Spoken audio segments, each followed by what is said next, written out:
Pada jam istirahat makan siang, saya menemukan Maya, istri saya, bersama Rendra, tetangga kami, di dalam bak mandi saya sendiri.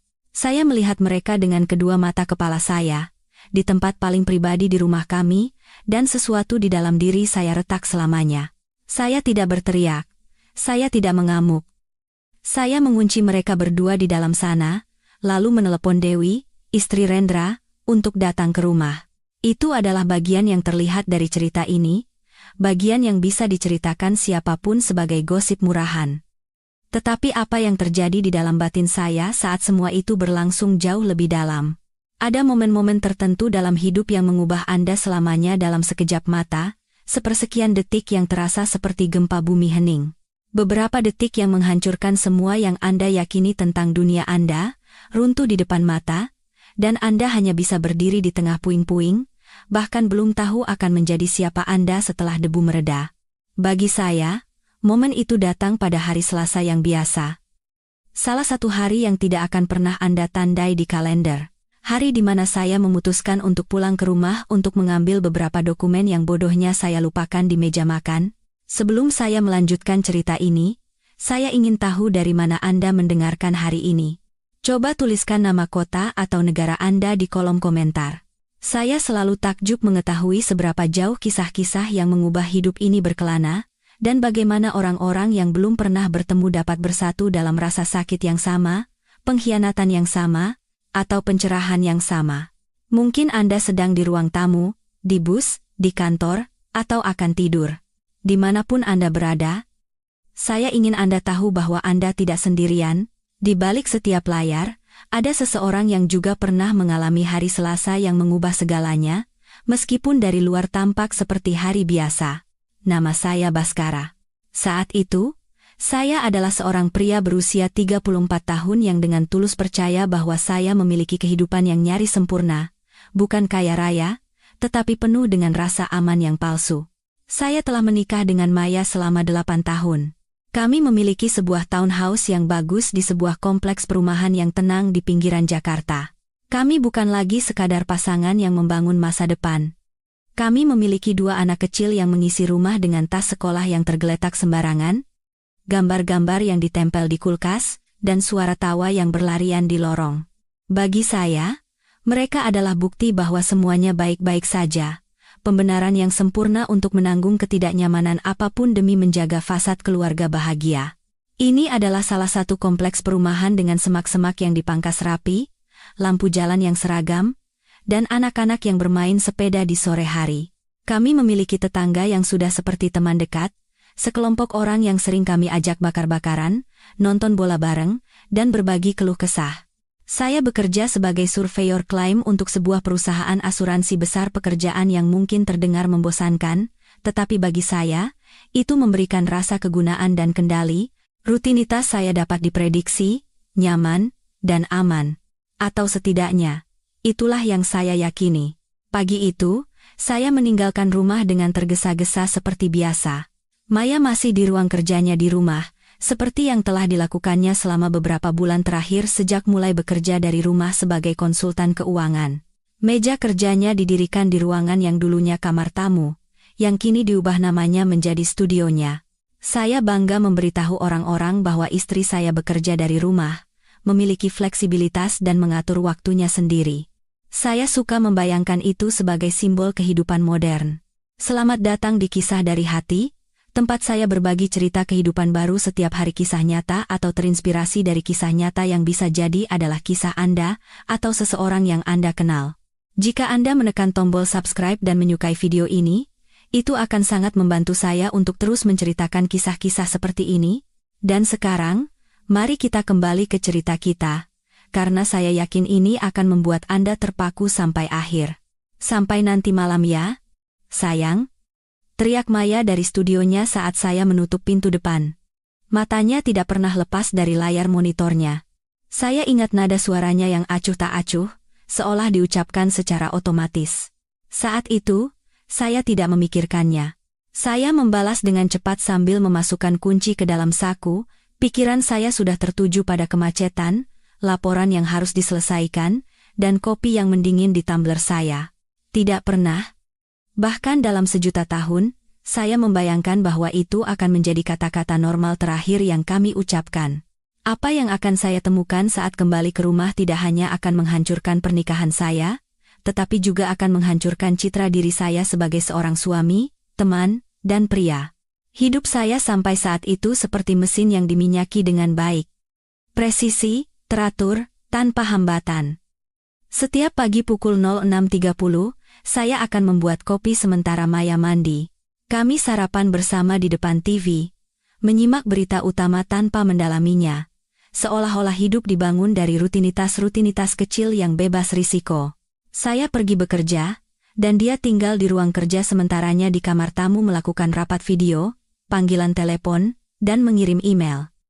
Atau setidaknya, itulah yang saya yakini.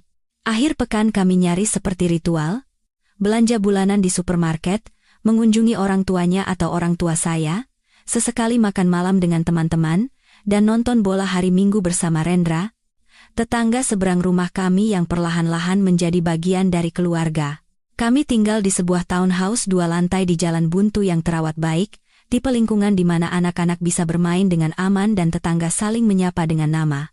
Saya telah memilih setiap perabot, setiap warna cat, dan setiap dekorasi dengan perhatian yang nyaris obsesif. Saya ingat pertama kali kami melangkah masuk ke rumah itu, dindingnya masih berbau cat baru dan kardus-kardus menumpuk di mana-mana. Maya berputar-putar, membayangkan di mana akan menggantung foto, sementara saya berpikir praktis tentang di mana sofa paling pas diletakkan atau gorden model apa yang paling sedikit menyimpan debu. Rumah itu adalah tempat suci saya, tempat di mana saya merasa paling aman di dunia, sebuah simbol nyata bahwa kami berhasil sebagai pasangan dewasa.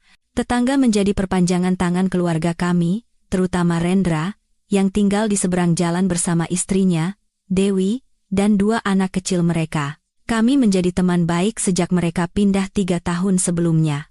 Saya ingat pertama kali melihat mereka memindahkan kardus, Rendra berkeringat saat mengangkat perabotan berat, dan Dewi mengatur segalanya dengan sabar dan senyum lelah.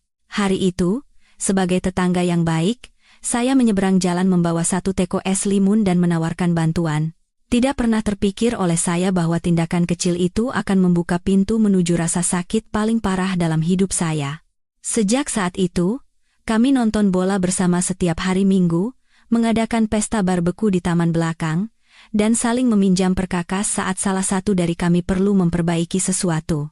Ketika mereka pergi keluar kota, saya yang memberi makan anjing mereka. Ketika kami pergi, Dewi yang mengambilkan surat-surat kami. Saya mempercayai Rendra sepenuhnya. Lebih dari sekadar tetangga, saya menganggapnya sebagai teman seseorang yang mendengarkan keluhan saya tentang masalah pekerjaan, menepuk punggung saya, dan membuat lelucon tentang beratnya kehidupan orang dewasa. Saya mempercayai Maya sepenuhnya. Dia adalah istri saya, pasangan hidup saya, wanita yang dengannya saya merencanakan hidup untuk 10-20 tahun ke depan. Saya mempercayai hidup saya sepenuhnya. Kepercayaan buta itu ternyata menjadi kesalahan terbesar saya, dan secara paradoks, itu juga menjadi awal dari hadiah terbesar saya, sebuah pencerahan yang tidak pernah saya tahu saya butuhkan. Namun, pagi itu, ada sesuatu di udara yang terasa tidak pas, bahkan sebelum semuanya meledak. Maya tampak lebih linglung dari biasanya saat sarapan. Dia mengaduk kopinya tanpa meminumnya dan terus-menerus memeriksa ponselnya seolah sedang menunggu pesan. Ketika saya bertanya apakah semuanya baik-baik saja, dia tersenyum kaku dan berkata dia ada rapat pagi yang cukup sibuk. Dia mengabaikannya, berbicara tentang klien yang banyak menuntut, lalu mengalihkan pembicaraan. Saya, yang selalu ahli dalam rasionalisasi perilaku orang lain, membiarkannya begitu saja. Saya memilih untuk berpikir dia hanya stres. Saya mengemudi ke kantor dengan perasaan mengganjal di perut, perasaan tidak nyaman yang samar bahwa ada sesuatu yang salah tetapi tidak bisa saya tunjukkan. Sepanjang pagi, saat saya memeriksa polis dan menangani klaim, saya tidak bisa menghilangkan perasaan tidak enak yang lengket ini. Saya menelepon Maya untuk melihat apakah kami bisa makan siang bersama, sesuatu yang jarang kami lakukan di hari kerja, tetapi teleponnya sibuk. Saya mencoba lagi, sama saja. Saya berkata pada diri sendiri dia pasti sedang melakukan panggilan video, bukan apa-apa. Berpikir berlebihan itu konyol, Kemudian, saat memeriksa berkas untuk rapat penting sore itu, saya sadar telah melupakan dokumen-dokumen penting di rumah, sebuah map biru yang selalu saya bawa. Saya tidak punya pilihan selain kembali untuk mengambilnya. Saya memberitahu atasan saya bahwa saya perlu pergi untuk urusan pribadi selama 1 jam, dan dia, yang percaya pada tanggung jawab saya, mengizinkannya tanpa banyak bertanya. Perjalanan dari kantor ke rumah memakan waktu kurang dari 15 menit, rute yang sangat saya kenal. Saya pikir saya hanya akan masuk, mengambil dokumen, mungkin makan cepat dengan Maya, lalu kembali, mungkin kami bahkan bisa makan siang bersama, memberinya istirahat dari paginya yang sibuk, tetapi hidup memiliki cara yang kejam untuk menertawakan rencana-rencana kita yang paling sederhana. Ketika saya tiba di rumah, hal pertama yang saya lihat adalah mobil Rendra yang terparkir di garasi saya. Rendra selalu memarkir mobilnya di depan rumahnya sendiri, di seberang jalan. Itu seperti aturan tak tertulis di antara kami, masing-masing di areanya sendiri. Melihat mobilnya di sana seperti melihat sebuah kursi yang salah tempat di ruangan yang tertata sempurna. Detail kecil, tetapi cukup aneh untuk membuat Anda mengerutkan kening. Aneh, pikir saya. Mungkin dia sedang membantu Maya mengangkat sesuatu yang berat, atau memperbaiki sesuatu di kamar mandi. Saya meyakinkan diri sendiri. Alasan-alasan untuk menenangkan diri muncul secara otomatis, seolah pikiran saya diprogram untuk melindungi dirinya dari kebenaran. Saya membuka kunci pintu dan masuk, dan keheningan langsung menyergap saya, terlalu sunyi. Maya biasanya memutar musik pelan saat bekerja jazz santai, daftar putar penyanyi bersuara serak, atau podcast sebagai latar belakang. Jika Rendra ada di sini, seharusnya ada suara tawa, obrolan, atau denting gelas di dapur. Tapi rumah itu sunyi senyap. Saya meletakkan kunci di mangkuk dekat pintu masuk dan merasakan udara menjadi lebih pekat, seolah-olah rumah ini tahu sesuatu yang belum saya ketahui. Maya? Panggil saya dari lorong, berusaha membuat suara saya terdengar normal. Tidak ada jawaban. Saya berjalan ke dapur, berpikir mungkin mereka ada di taman belakang, tetapi tidak ada jejak mereka. Di meja, piring sarapan yang belum dicuci masih ada di wastafel, remah-remah roti di taplak meja, dan cangkir kopi Maya yang setengah diminum, sekarang sudah dingin. Tidak ada sepatu Rendra di pintu masuk, seperti yang biasa dia lakukan saat datang. Dia selalu melepas sepatunya sebagai tanda hormat pada lantai kayu kami. Semuanya terasa terlalu diam, terlalu beku, seperti sebuah foto. Lalu saya mendengar sesuatu yang membuat darah saya membeku. Suara air mengalir dari kamar mandi utama. Kamar mandi yang telah saya dan Maya gunakan bersama selama 8 tahun. Awalnya, otak saya mencoba mencari penjelasan yang paling logis dan polos. Mungkin Maya sedang mandi sebelum panggilan video berikutnya, atau mungkin dia ingin memanfaatkan waktu saat saya tidak ada, tapi mobil Rendra masih di depan. Di mana dia? Kenapa mobilnya di sini jika dia tidak ada di mana-mana? Pertanyaan-pertanyaan itu berlipat ganda saat saya menaiki tangga, merasakan setiap langkah menambah tekanan di dada saya. Saya naik dengan jantung berdebar kencang, mencoba berpegang pada penjelasan rasional apapun. Mungkin Rendra datang untuk meminta sesuatu yang mendesak, dan Maya membiarkannya menggunakan kamar mandi kami karena kamar mandinya rusak. Mungkin ada keadaan darurat, dan dia perlu mandi karena alasan gila yang belum saya ketahui. Pikiran saya mati-matian berpegangan pada alternatif apapun yang akan menjaga dunia saya tetap utuh. Saya ahli dalam hal itu, merasionalisasi, mengabaikan, menolak untuk melihat apa yang ada di depan mata. Saya berjalan menyusuri lorong menuju kamar tidur kami. Pintunya sedikit terbuka, dan suara air semakin jelas, sebuah dengungan konstan yang mengisi keheningan.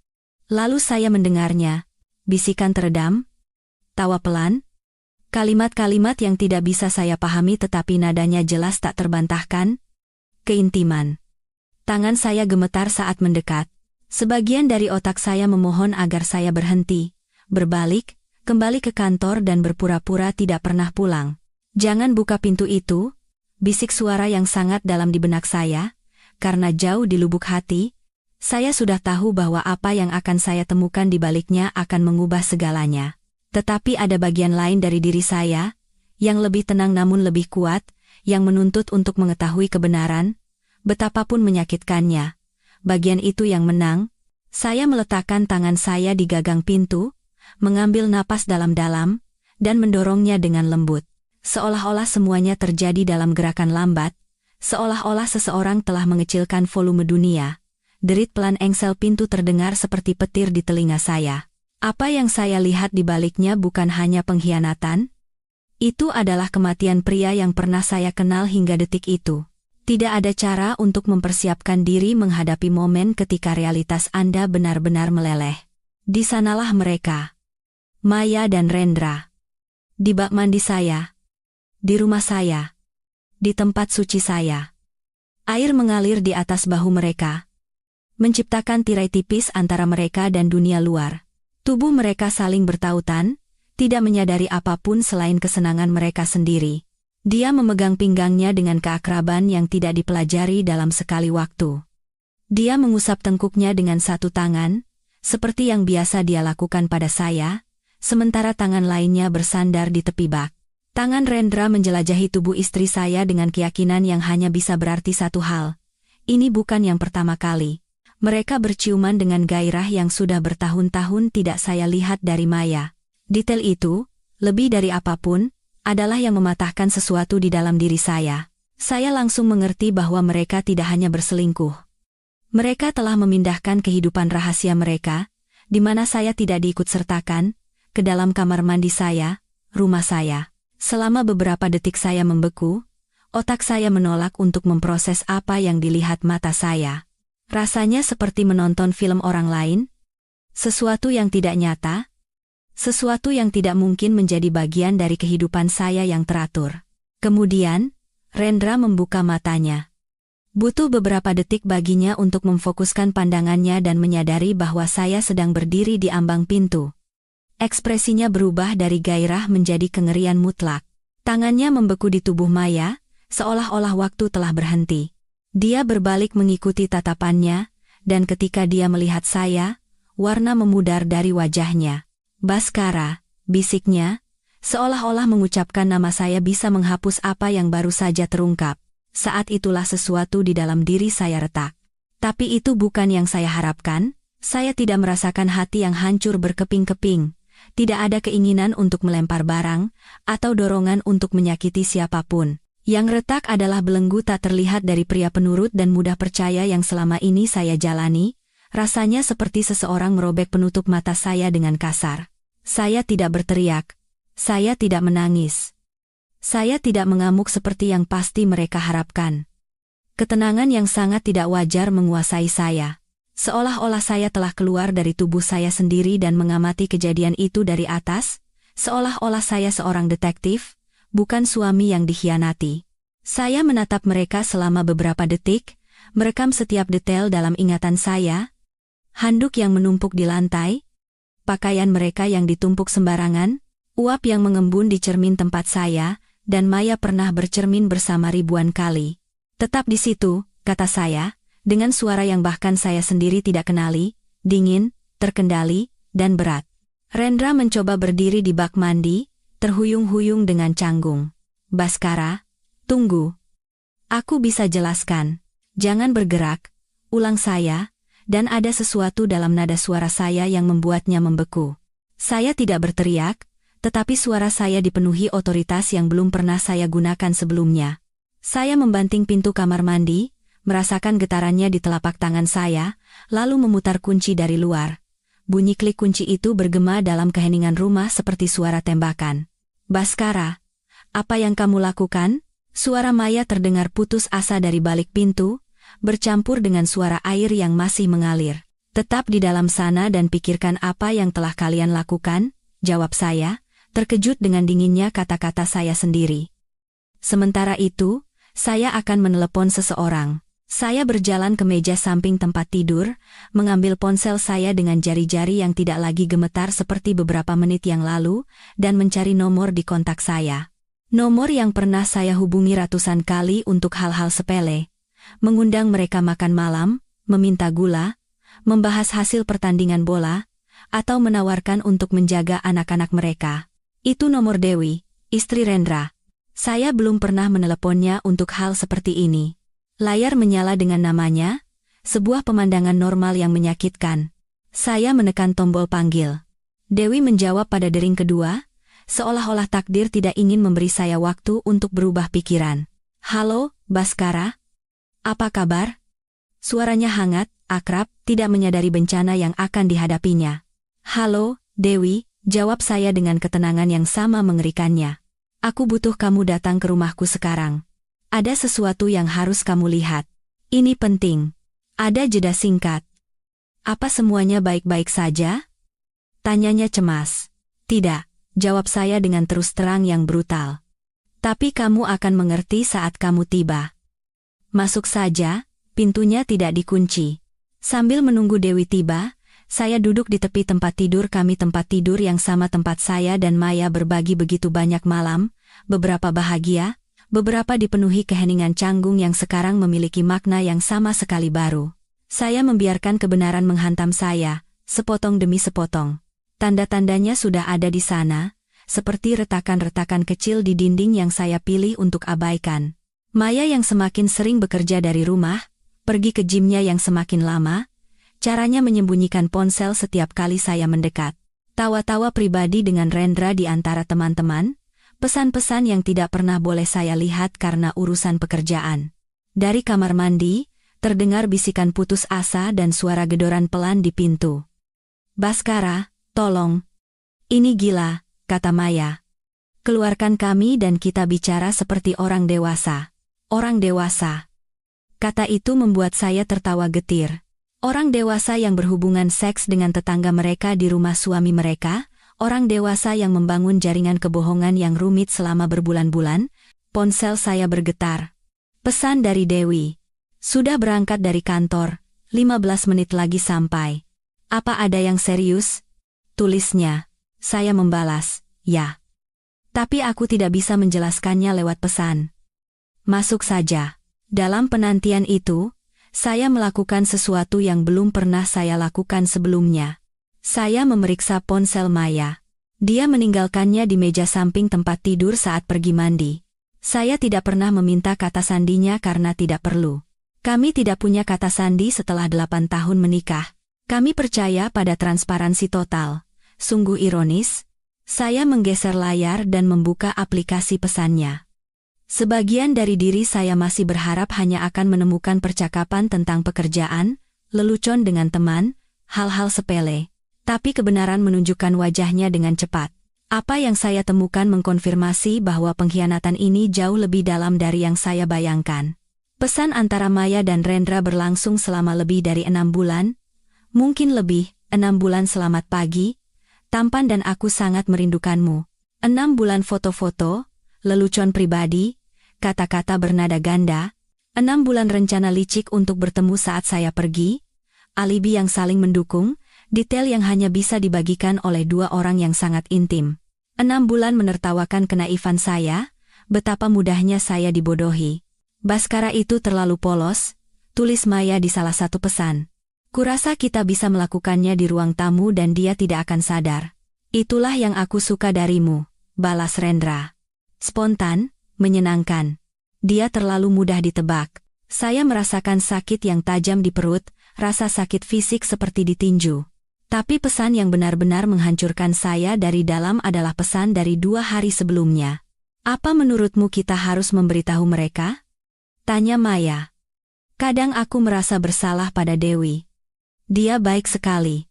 Belum, balas Rendra. Aku harus memastikan Baskara tidak mendapatkan setengah dari segalanya saat aku menceraikannya. Beri aku beberapa minggu lagi. Aku ingin semuanya beres untuk kita. Saya membaca pesan itu 3 kali sebelum kata-katanya meresap. Mereka tidak hanya berselingkuh dari saya, mereka berencana untuk menghancurkan saya secara finansial, untuk membongkar masa depan saya, keamanan saya, hasil kerja keras saya selama bertahun-tahun. Ini bukan kesalahan sesaat. Ini adalah sebuah proyek. Bel pintu berbunyi. Dewi sudah tiba. Saya menuruni tangga dengan kaki gemetar, menggenggam ponsel Maya seolah-olah itu adalah barang bukti utama dalam persidangan. Saya mengintip dari jendela ruang tamu dan melihat Dewi berdiri di teras dengan ekspresi cemas dan bingung. Dia masih mengenakan pakaian kerja, dengan sebuah map terjepit di bawah lengannya dan rambut yang diikat seadanya. Saya bisa membayangkan dia bergegas keluar dari rapat, mematikan komputernya tanpa menyimpan dokumen, hanya karena saya bilang itu penting. Saya membuka pintu. Dari dekat, matanya menunjukkan kekhawatiran yang tulus. Baskara, ada apa? Suaramu terdengar sangat serius di telepon. Semuanya baik-baik saja? Tanyanya, meskipun jawabannya pasti sudah bisa ditebak dari wajah saya. Sejenak saya ragu. Begitu saya mengucapkan kata-kata itu, tidak akan ada jalan kembali. Kehidupan Dewi juga akan hancur. Anak-anaknya akan menghadapi perpisahan, perceraian, dan citra baru ayah mereka. Tapi dia berhak atas kebenaran? Sama seperti saya. Dewi, kata saya, terkejut dengan ketegasan suara saya sendiri. Rendra ada di sini. Di rumahku. Dengan istriku. Aku memergoki mereka, di bak mandi. Saya melihat butuh beberapa detik bagi kata-kata saya untuk meresap. Ekspresinya berubah dari khawatir menjadi bingung, lalu menjadi tidak percaya, dan akhirnya, pemahaman yang menyakitkan yang langsung saya kenali karena saya baru saja melalui proses yang sama, bersama. Maksudmu bagaimana? Tanyanya. Meskipun jauh di lubuk hatinya dia sudah tahu apa yang saya maksud. Bersama, tegas saya. Tanpa busana. Di kamar mandiku. Aku mengunci mereka. Mereka di atas. Dewi mengangkat tangan ke dahinya seolah-olah kepalanya tiba-tiba sakit. Bibirnya bergetar. Tetapi dia jelas berusaha mengendalikan emosinya. Kami menaiki tangga perlahan. Seolah setiap anak tangga adalah sebuah vonis. Ketika kami sampai di lorong di depan kamar tidur utama, dia bersandar di kusen pintu dengan seluruh berat badannya, seolah-olah kakinya tidak bisa lagi menopangnya. Sejak kapan? Bisiknya dengan suara lirih. Saya menyerahkan ponsel Maya padanya tanpa berkata apa-apa. Dia mulai menggulir, membaca percakapan dari atas ke bawah.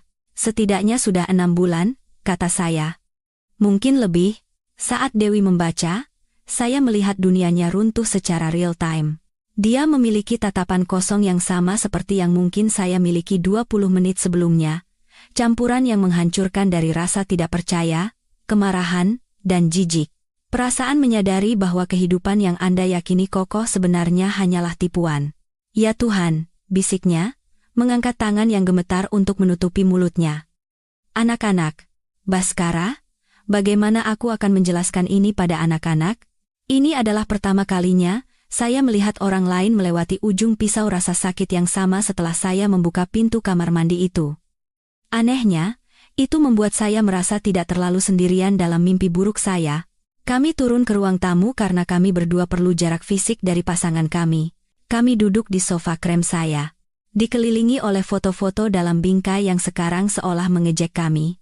Maya dan saya memotong kue pernikahan kami. Kami berempat di Bali. Kedua keluarga dengan piyama Natal membuat wajah konyol. Aku harus mengerti, kata Dewi dengan suara pecah. Kapan semua ini dimulai? Bagaimana bisa aku begitu buta? Kami meletakkan ponsel itu di antara kami dan mulai menggulir ke belakang, merekonstruksi peta pengkhianatan mereka.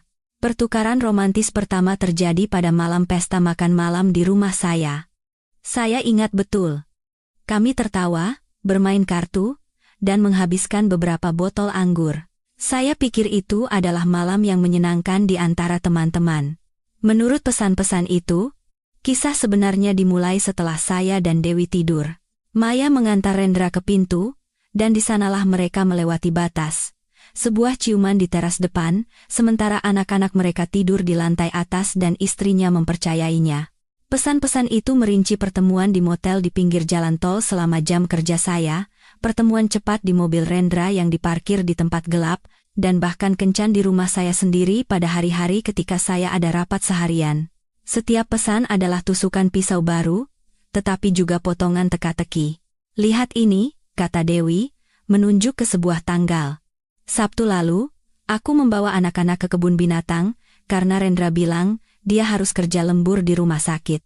Jantung saya mencelos. Sabtu yang sama, Maya memberitahu saya bahwa dia akan reuni makan siang dengan teman-teman kuliahnya. Dia pulang dengan lelah tetapi bahagia karena bisa melepas penat. Saya pikir dia benar-benar bersenang-senang. Kenyataannya, mereka telah menyempurnakan seni penipuan. Mereka menciptakan alibi satu sama lain, saling menutupi, dan saling memuji betapa hebatnya mereka. Yang paling menyakitkan bukanlah aspek fisiknya, tetapi perhitungannya yang dingin. Maya telah menghabiskan berbulan-bulan meneliti celah dalam undang-undang perceraian negara kami, mencari cara terbaik untuk melindungi rencana pensiunnya, bertanya kepada teman pengacaranya, bagaimana cara menyembunyikan uang dalam mata uang kripto. Rendra mengiriminya tautan tentang pembagian aset dan tunjangan anak. Di antara pesan-pesan terbaru, kami menemukan sesuatu yang mengubah suasana di ruangan itu dari kesedihan menjadi kengerian murni. Aku menemukan rumah yang sempurna, tulis Rendra. 3 kamar tidur, jadi anak-anak bisa datang. Di lingkungan dengan sekolah yang bagus, seandainya kita memutuskan untuk memperjuangkan hak asuh. Bagus sekali, balas Maya. Begitu aku menyingkirkan Bhaskara dan kamu menyingkirkan Dewi, kita bisa memulai kehidupan kita yang sebenarnya. Tanpa rahasia. Tanpa kebohongan. Hanya kita. Dewi membaca pesan itu dengan suara keras, nadanya dipenuhi kepahitan yang dalam. Tanpa kebohongan, ulangnya, menatap lantai. Setelah 6 bulan yang isinya hanya kebohongan, mereka ingin membangun hubungan di atas kebenaran. Dan masih ada lagi. Maya telah membagikan detail pribadi tentang saya kepada Rendra. Ketidakamanan saya, ketakutan saya, keraguan saya tentang pekerjaan saya bahkan hal-hal yang saya akui padanya di saat-saat rentan, percaya bahwa itu akan tetap berada dalam ikatan pernikahan kami. Rendra mengejek saya. Dia merasa superior, menggunakan rahasia pribadi saya sebagai senjata. Mereka mempermainkanmu, kata saya pelan kepada Dewi. Mereka mempermainkan kita berdua sebagai lelucon pribadi. Saat itulah saya melihat sesuatu berubah di mata Dewi. Rasa sakit itu mengeras menjadi tekad yang dingin. Tahu tidak? Katanya sambil berdiri. Sudah waktunya kita naik dan bicara. Kami menaiki tangga bersama, bahu-membahu, 2 orang yang berbeda namun terikat oleh pengkhianatan yang sama. Aneh, 1 jam yang lalu, Dewi adalah tetangga saya, istri teman saya. Sekarang, dia adalah sekutu saya, cerminan saya, bukti hidup bahwa saya tidak gila. Ketika kami tiba di lorong, suara-suara dari kamar mandi utama telah berubah. Bukan lagi bisikan memohon, tetapi argumen yang sengit. Ini semua salahmu. Seru Maya dari balik pintu. Kamu yang bilang dia tidak pernah pulang saat makan siang hari Selasa. Salahku, balas Rendra. Kamu yang bersikeras hari ini. Kita seharusnya menunggu sampai malam ini seperti biasa. Aku lelah menunggu, teriaknya. Aku lelah dengan motel-motel murah. Kamu bilang kamu akan menyiapkan dokumennya. Dewi dan saya saling berpandangan.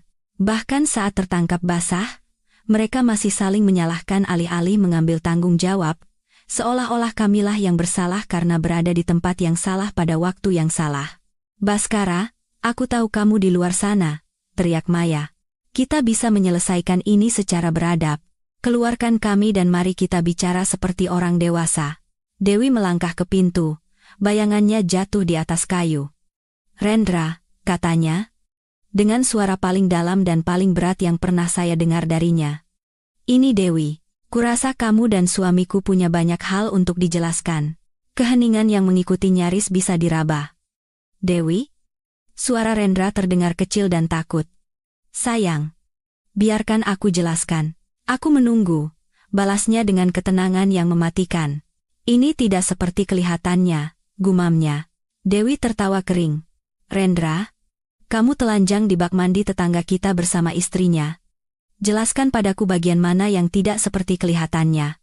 Kemudian Maya angkat bicara, dan apa yang dikatakannya membuat kami berdua membeku. Bhaskara, Dewi, kalian harus mengerti.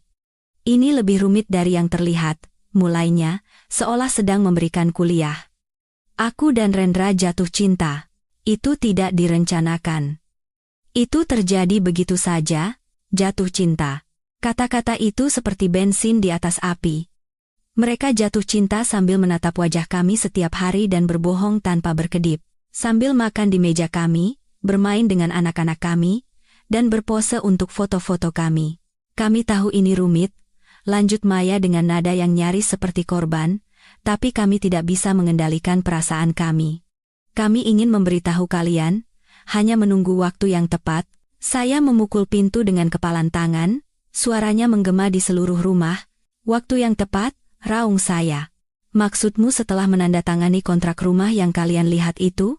Setelah memastikan aku tidak akan mendapatkan apa-apa dari perceraian? Setelah memutuskan apakah anak-anak Dewi akan ikut dengan kalian atau tidak? Keheningan dari sisi lain adalah sebuah konfirmasi. Bagaimana kalian tahu tentang itu? Bisik Maya. Pesan-pesan, jawab saya. Sederhana. Sangat detail. Sangat jelas. Apa yang terjadi selanjutnya adalah paduan suara alasan putus asa, bahwa itu tidak seserius itu, bahwa cinta terjadi ketika pernikahan sudah mati, bahwa kami juga telah membuat kesalahan. Maya mengklaim pesan-pesan itu diambil di luar konteks. Rendra bersikeras bahwa dia tidak pernah serius mempertimbangkan untuk mengambil anak-anak Dewi. Mereka mencoba mengecilkan apa yang telah kami lihat menjadi sesuatu yang bisa dimaafkan. Tapi Dewi dan saya telah melewati ambang batas lain. Kami tidak mendengarkan pembenaran yang dibuat-buat. Kami berpegang pada fakta. Baskara, kata Dewi pelan. Tiba-tiba. Ponselmu punya aplikasi perekam suara? Saya mengangguk, langsung mengerti. Bagus. Kurasa kamu harus merekam pengakuan ini untuk pengacara. Saya membuka aplikasi, menekan tombol merah, dan mendekatkan ponsel ke pintu. Maya, Rendra, kata saya dengan suara keras dan jelas. Bisa tolong ulangi lagi bagian tentang bagaimana kalian jatuh cinta, dan telah merencanakan untuk meninggalkan keluarga kami selama berbulan-bulan? Jangan malu-malu. Pengacara kami pasti akan senang mendengarnya. Kepanikan dalam suara mereka saat mereka menyadari implikasinya adalah musik termanis yang pernah saya dengar tahun itu. Kami terus menanyai mereka selama beberapa waktu, membuat mereka mengakui tanggal, pertemuan, dan gagasan untuk pindah rumah. Setelah saya mendapatkan informasi yang cukup, saya menyimpan rekaman itu di cloud. Dewi melakukan hal yang sama dengan ponselnya. Kami telah membalikkan keadaan. Kami bukan lagi korban yang tak berdaya. Kami turun ke ruang tamu lagi, meninggalkan mereka terkurung dalam ketakutan mereka. Kami duduk, dua orang yang pagi ini memiliki kehidupan yang sama sekali berbeda dan sekarang berbagi puing-puing yang sama. Keheningan di antara kami tidak canggung. Itu adalah keheningan orang-orang yang tidak perlu lagi berpura-pura. Jadi, apa yang kita lakukan sekarang? Tanya Dewi. Matanya masih merah.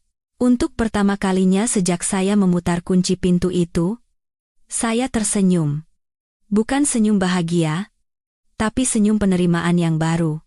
Sekarang, kata saya, sambil memeriksa baterai ponsel saya, kita beri mereka apa yang pantas mereka dapatkan. Dan kemudian, operasi untuk merebut kembali hidup kami dimulai. Pertama, saya menelepon pengacara saya. Saya memberinya poin-poin penting, memberitahunya bahwa saya punya pesan, rekaman suara, kronologi. Dia mendengarkan dalam diam, dan pada akhirnya hanya berkata, Baskara, ini adalah emas dalam litigasi, jangan khawatir. Kita akan membereskan ini dengan benar. Dewi menelepon pengacaranya, seorang pria yang dia kenal melalui pekerjaan tetapi tidak pernah menyangka akan mempekerjakannya untuk dirinya sendiri. Dia juga yakin dengan peluang mendapatkan hak asuh penuh dan penyelesaian yang adil. Lalu tibalah panggilan telepon yang paling sulit. Ibu Maya menjawab dengan nada ceria seperti biasa. Baskara, nak, senang mendengar suaramu. Bagaimana kabarmu? Saya menelan ludah. Ada yang ingin saya sampaikan tentang putri ibu, kata saya, dan suara saya bergetar sejenak. Dan tentang mengapa ibu harus menjaga cucu-cucu kemarin saat dia bilang dia sakit. Apa yang terjadi selanjutnya adalah isak tangis dari seberang telepon, campuran kekecewaan dan rasa sakit yang, anehnya, juga menyakiti saya. Saya tidak senang menghancurkan citra seorang ibu tentang putrinya, tetapi saya tidak lagi bersedia menanggung kebohongan yang membunuh saya. Sementara itu, Dewi menelepon atasan Rendra. Dia menjelaskan bahwa teknisi andalan mereka telah memalsukan janji temu medis selama berbulan-bulan untuk bertemu dengan seorang wanita yang sudah menikah. Pria di seberang sana merespons dengan kemarahan profesional. Itu adalah pelanggaran etika dan tanggung jawab yang serius, katanya. Terima kasih telah memberitahu kami. Akan ada konsekuensinya. Saat kami melakukan panggilan telepon, suara-suara dari kamar mandi berubah. Mereka beralih dari permohonan menjadi ancaman terselubung, lalu menjadi pemerasan emosional. Baskara, tolong! Teriak Maya. 8 tahun pernikahan pasti ada artinya. Kita bisa ke konselor. Kita bisa memperbaikinya. Dewi, ini Rendra, kata Rendra. Pikirkan anak-anak, jangan hancurkan keluarga kita karena satu kesalahan. Satu kesalahan. Menyebut 6 bulan alibi yang direncanakan dengan cermat sebagai satu kesalahan nyaris membuat saya tertawa. Tahu tidak, kata saya kepada Dewi setelah menutup telepon terakhir, kurasa sudah waktunya melepaskan mereka. Dia menatap saya, menimbang kata-kata saya. Kamu yakin? Tentu. Jawab saya. Tapi pertama-tama, kita siapkan panggungnya. Kami naik ke atas lagi, tetapi kami bukan lagi orang yang sama. Ada sesuatu di dalam diri kami yang sebelumnya tidak ada. Kesadaran akan kekuatan kami sendiri. Kami berdiri di depan pintu kamar mandi. Di dalam, sunyi.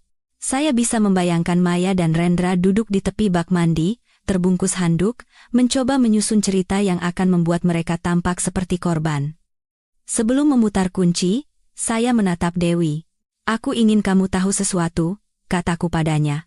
Apapun yang terjadi selanjutnya, hari ini telah mengubahku selamanya. Dan bukan hanya karena apa yang mereka lakukan, tapi karena apa yang aku temukan tentang diriku sendiri.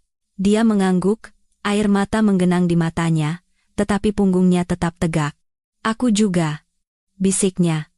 Kupikir aku akan hancur, tapi aku masih berdiri. Saya merogoh saku jins saya, dan merasakan logam dingin kunci dengan jari-jari saya.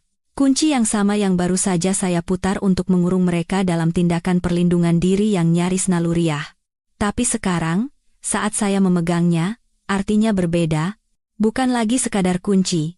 Itu adalah keputusan sadar untuk membuka satu pintu dan menutup pintu lainnya. Untuk mengakhiri satu bab dan memulai bab baru yang masih menakutkan, tetapi saya siap menghadapinya. Saya mengambil napas dalam-dalam. Maya, Rendra, kata saya dengan suara tegas. Kalian akan keluar sekarang, tapi pahamilah bahwa aturannya telah berubah total. Saya memutar kunci. Bunyi klik itu terdengar seperti ledakan lain di rumah yang sunyi. Saya melangkah ke samping. Pintu terbuka perlahan, membawa serta uap dari pancuran yang masih menggantung di udara. 2 orang yang keluar bukanlah pasangan percaya diri yang saya lihat di bak mandi. Rendra yang pertama, terbungkus salah satu handuk putih kami, matanya merah dan bengkak, rahangnya mengatup. Maya mengikuti di belakangnya, memegangi handuk lain di tubuhnya. Gemetar. Saya tidak tahu apakah dia gemetar karena kedinginan atau karena kesadaran mendadak akan semua yang baru saja hilang darinya. Dia melangkah ke arah saya, seperti yang telah dilakukannya selama bertahun-tahun ketika dia membutuhkan penghiburan, tapi saya mundur. Jangan sentuh aku, kata saya. Suara saya tenang, tenang yang berbahaya. Kamu tidak punya hak untuk menyentuhku lagi. Dewi berdiri di sampingku, punggungnya lurus seperti tiang. Rendra mencoba berbicara. Dewi, tolong. Biarkan aku jelaskan. Dia mengangkat tangannya, memotongnya. Tidak ada yang perlu dijelaskan, katanya. Kamu sudah menjelaskan semuanya di pesan-pesanmu. Kamu menjelaskannya setiap kali kamu mengejek kami. Kamu menjelaskannya saat kamu berencana untuk pindah bersamanya, tanpa kebohongan. Kami telah melihat mereka telanjang dalam segala hal, bukan hanya tanpa pakaian, tetapi tanpa topeng. Kami telah melihat mereka memohon, berbohong, membuat alasan, dan dalam ketelanjangan moral itu, mereka tidak lagi memiliki kuasa. Duduk. Perintah saya.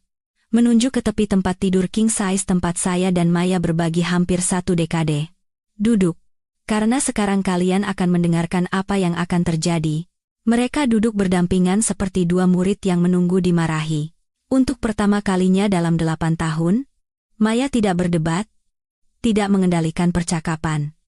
Dewi dan saya yang memegang kendali. Pertama, saya memulai, berjalan perlahan di depan mereka. Kalian akan berpakaian dan segera keluar dari rumah saya.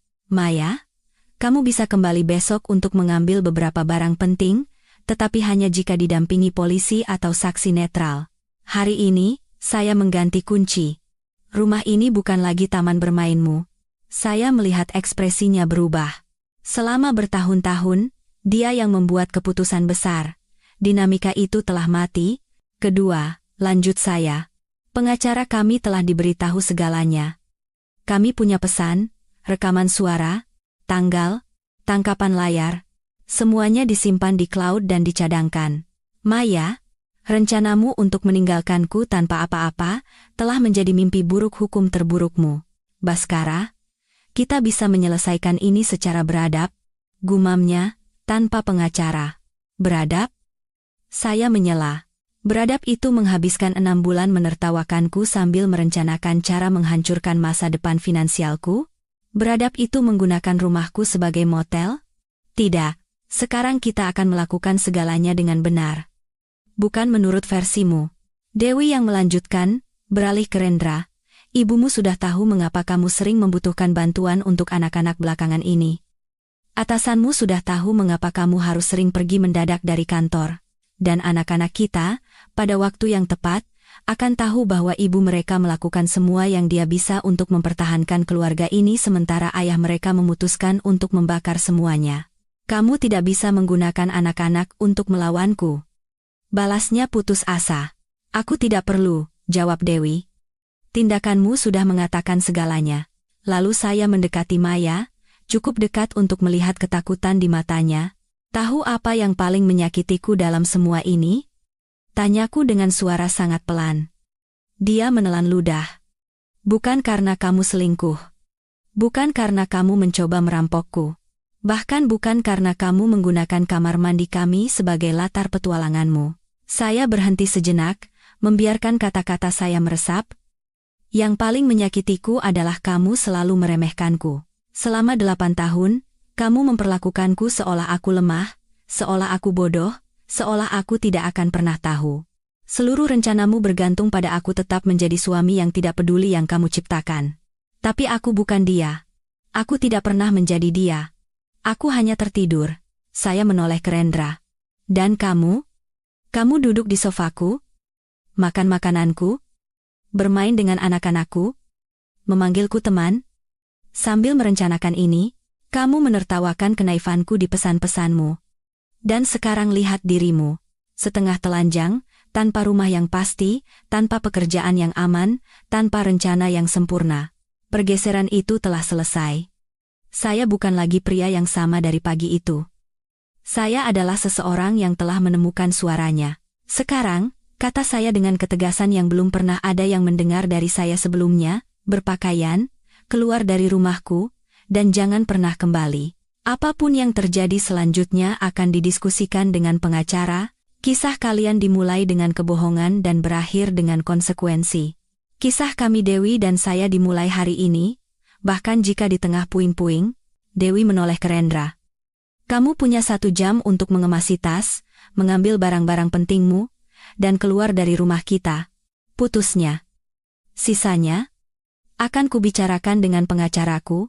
Ketika mereka akhirnya berjalan keluar dari pintu depan, kecil dan kalah, rumah itu diliputi keheningan yang berbeda. Bukan keheningan yang berat karena syok, tetapi keheningan yang penuh dengan ruang, dengan kemungkinan. Dewi dan saya berdiri di ruang tamu, dikelilingi oleh foto, mainan, selimut yang terlipat, rapi sisa-sisa kehidupan keluarga yang tidak ada lagi. Bagaimana perasaanmu? Tanyanya, menatap mata saya.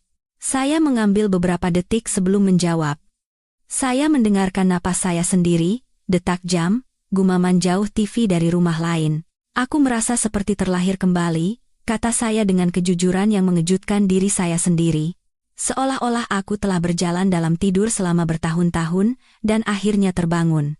Dewi tersenyum, senyum lelah tapi tulus. Aku juga, katanya.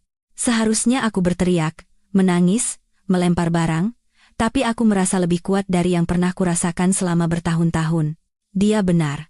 Pengkhianatan itu, betapapun brutalnya, telah menjadi katalisator yang kami butuhkan untuk menemukan siapa kami sebenarnya.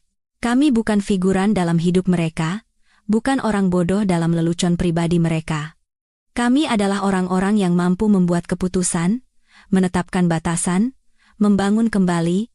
Malam itu, setelah Dewi pulang untuk berbicara dengan anak-anak dan ibunya, saya sendirian. Tapi saya tidak merasa kesepian. Saya berjalan dari kamar ke kamar, mematikan lampu, memindahkan barang-barang, mencopot beberapa foto. Rasanya seperti saya sedang merebut kembali wilayah saya. Bulan-bulan berikutnya adalah rekonstruksi besar-besaran. Perceraian, yang saya bayangkan akan berlarut-larut dan menyakitkan, ternyata lebih cepat dan tidak serumit yang diperkirakan berkat tumpukan bukti yang ditinggalkan Maya. Dia tidak bisa mendikte persyaratan, tidak bisa menyembunyikan aset, tidak bisa menulis ulang sejarah untuk menampilkan dirinya sebagai korban. Untuk pertama kalinya, sejak saya mengenalnya, kebenaran sepenuhnya ada di pihak saya. Saya mendapatkan rumah, penyelesaian finansial yang layak, dan yang terpenting, martabat saya kembali. Tetapi kemenangan terbesar bukanlah hukum atau ekonomi, itu bersifat pribadi.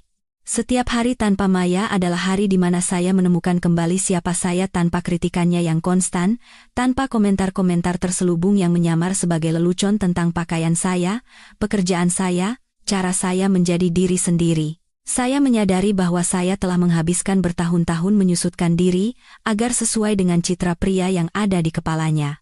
Saya berhenti melakukan itu, saya mendaftar di kelas melukis, sesuatu yang selalu ingin saya coba dan yang dia anggap buang-buang waktu. Saat pertama kali saya meletakkan kuas di kanvas, saya merasakan kebebasan yang belum pernah saya kenal.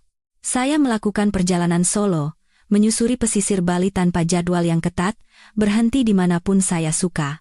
Saya duduk dan menyaksikan matahari terbenam di atas lautan, mendengarkan deburan ombak, dan untuk pertama kalinya dalam bertahun-tahun, suara di kepala saya tenang. Saya bertemu orang-orang baru yang tidak tahu apa-apa tentang masa lalu saya, orang-orang yang melihat saya hanya sebagai Baskara, bukan suami Maya. Dewi dan saya menjaga persahabatan yang aneh namun indah, yang ditenun dengan benang rasa sakit dan kejujuran yang brutal. Kami saling mendukung melalui sidang pengadilan, penandatanganan dokumen, percakapan sulit dengan anak-anak dan keluarga. Dia juga berkembang setelah perceraian. Dia memulai terapi, menjadi lebih terlibat di sekolah anak-anaknya, kembali ke hobi yang telah ditinggalkannya selama bertahun-tahun. Terkadang kami duduk di teras depan, masing-masing dengan secangkir kopi, dan menertawakan hal-hal kecil, menyadari seberapa jauh kami telah melangkah dari hari Selasa itu. 1 tahun setelah kejadian itu, yang saya mulai sebut hari pencerahan, saya bertemu Maya di supermarket. Saya melihatnya sebelum dia melihat saya, di bagian buah-buahan. Dia tampak lebih lelah, dengan garis-garis baru di sekitar mulutnya.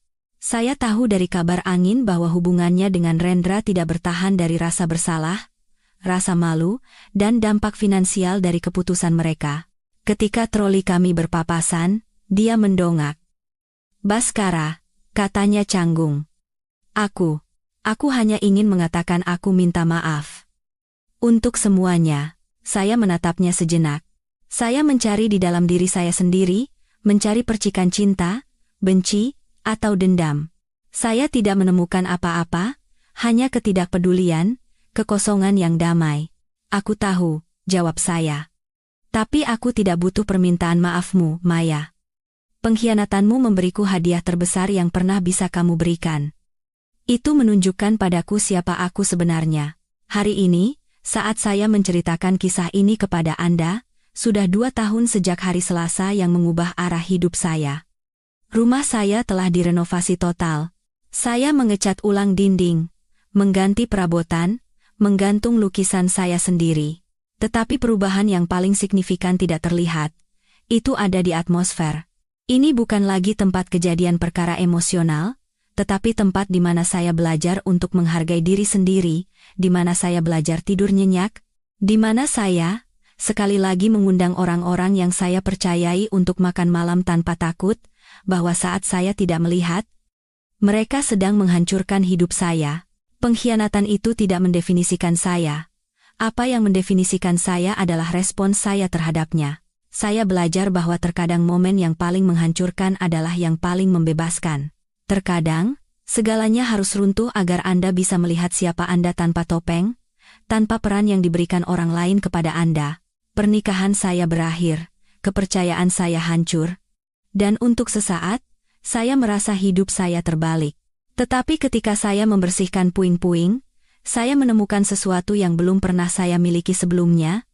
Diri saya sendiri utuh, sadar, dan berani, Bagi siapapun yang mendengarkan ini dan merasa tersesat dalam hidup mereka sendiri, yang merasa tidak terlihat atau tidak dihargai, yang percaya bahwa mereka tidak memiliki kekuatan untuk mengubah keadaan mereka, saya ingin mengatakan sesuatu dari hati. Kekuatan Anda ada di sana, bahkan jika Anda tidak bisa melihatnya sekarang. Terkadang, itu terbangun dengan hari Selasa yang mengerikan, dengan berita yang menghancurkan, dengan kata-kata, "Aku tidak lagi mencintaimu" yang membelah Anda menjadi dua. Saya tidak akan berbohong, itu sakit. Sakitnya lebih dari yang Anda kira bisa Anda tahan. Tapi di sisi lain dari rasa sakit itu ada sesuatu yang lebih. Sesuatu yang tidak terlihat pada awalnya. Kemungkinan untuk memulai kembali, untuk menulis narasi Anda sendiri, bebas dari belenggu. Kisah saya bukan tentang balas dendam, meskipun ada saat-saat keadilan. Ini tentang kelahiran kembali.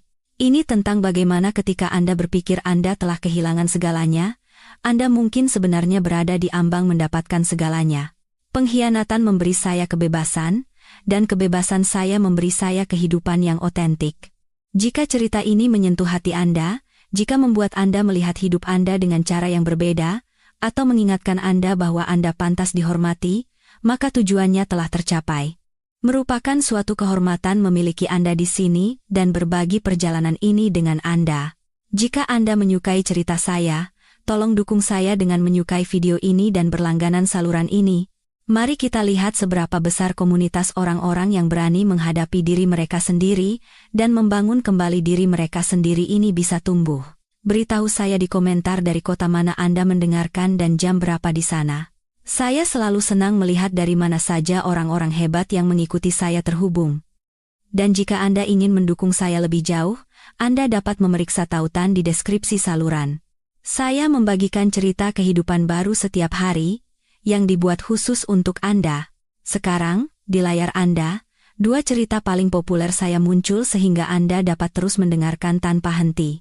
Jaga diri Anda baik-baik, dan ingat, Anda berhak mendapatkan kehidupan yang memperlakukan Anda dengan kebenaran dan martabat.